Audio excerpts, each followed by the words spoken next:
Hello everyone! Welcome sa aking video. Ako nga pala si Bea Clarice M. Liberal, a 4th year electrical engineering student sa Batangas State University, the NEU Alangilan Campus. At ngayon, nandito ako sa bayan ng San Jose.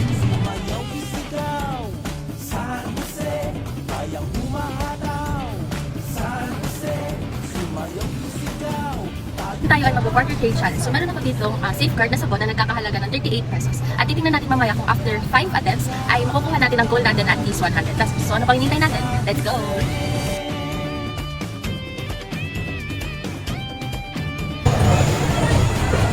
Hello po ate. Pwede po ba makipag-trade po? Ng ari pong safeguard po sana. Ng kahit ano pong products po. Ari po kasi po 38 pesos po. 30? 38 pesos po. Mas maganda po sana kung medyo pumataas ang pag. Tapos kahit konti lang po. Ay, kayo po ba? Kahit sa mansanas po. Pero lang na rin, 35. Oh, yeah, yeah. Hindi kayo gusto. Tatlo po. Sige po. Kahit ano po. Salamat po. Pwede po kayo sa mama. Hello po. Thank you po ate. Salamat po. So ayun guys, sapaldan ko na yung aking safeguard sa tatlong piraso ng mansanas. So ang mansanas po na to ay nagkakahalaga po ng 50 pesos. Ayan. So for the next trade naman tayo. Let's go. Ano po? Pwede po ba makipag-trade po? Trade po. Kumbaga magpapalit po ng mansanas po sa kahit ano po. Gusto niyo pong bagay na ipagpalit po? Ano ba? Pwede po makipag-trade po? Ari po yung mansanas, tatlo pong piraso, 50 pesos. Pwede po bang magpag-trade ng kahit ano pong bagay na pwede po? Ako naman nakain ko naman sana sa Kahit, bibi ha. well po, kahit ano po rin. Kahit iuwi niyo na rin po. Wala kakain. Magugulo. Ikaw mo sa atin doon. Try mo sa gitna. Sige, salamat po. Pwede po makipag-trade. Makipag-trade po, magpapalit po ng mansanas. Ng kahit anong gamit po na pwede po. Ari po yung 50 pesos po, tatlo pong piraso. Kahit anong ipalit. Opo, mga kahit konti pong mahal po ng konti, mga 55 po rin po. Hindi ka nakatuwa dyan. Hindi po. Hindi ka sa'yo.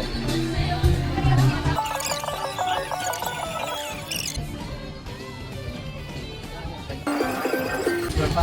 Okay, nag-video po ako. Nag-ibig na. Okay na yun. Ako, magkano nga po ulit? Di ba po? Tapos na rin. Sa inyo na po. Akin na rin. Apo, salamat po.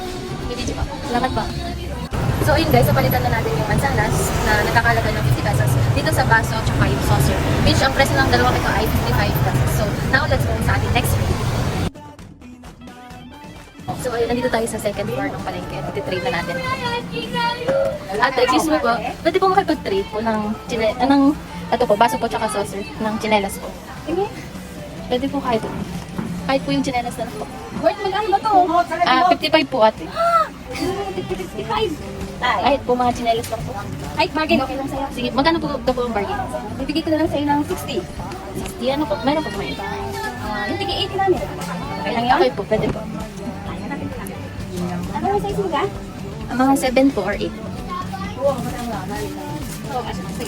Okay lang ito? Pwede po. Pwede po nga. Sama po kayo sa dito. Salamat po. Okay. Salamat po. So ayun, yung ating pong baso ng saucer na nagkakalaga ng 55, ay napalitan na po natin ng chinelas, which is, ang presyo po nito ay 80 pesos. So ayun, so let's go po sa ating next trade.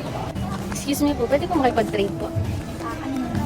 Ano po, bali papalitan ko po itong ng chinelas po ng kahit ano pong tinda nyo po na, kahit ano pong damit or santo po na pwede pong ipalit. Ari po kasi 80 pesos po, so pwede ko po mga, mas mataas po mga 100 or 150 po. T-shirt or sandal? Pero kahit ano pong ay bigay nyo din po sa magkano? Okay lang po na ipalit ko po sa inyo. Ari po ang chinelas po, salamat po. Pwede po may isama kayo sa video po. Yun po, salamat po ate. Thank you po.